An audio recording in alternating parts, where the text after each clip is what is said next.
Ukrainian authorities warning they are willing to use force to clear several government buildings seized by pro-Russian separatists in the country's east. The Interior Minister says the standoffs in the Russian-leading regions must be resolved within the next 2 days.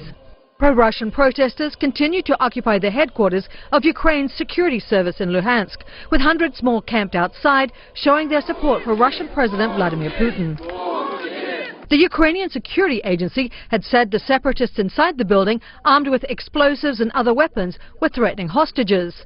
56 people were allowed to leave the building overnight amid competing claims that there had been no hostages in the first place. In Washington, the blame for the building takeovers was directed at Russia. I don't think that we have any doubt that the preponderance of evidence indicates direct Russian involvement here. Along with the U.S., the Ukrainian government is accusing Moscow of stirring unrest as a pretext for another Russian military incursion similar to last month's takeover of Crimea.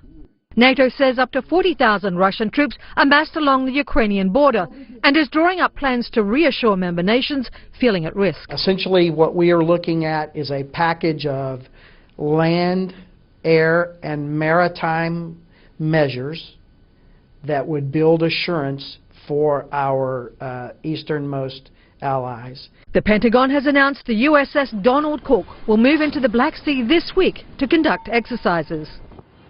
Russian President Vladimir Putin, meanwhile, is threatening to start charging Ukraine in advance for critical gas supplies, a move that could sharply hurt his neighbor, which is already on the verge of bankruptcy.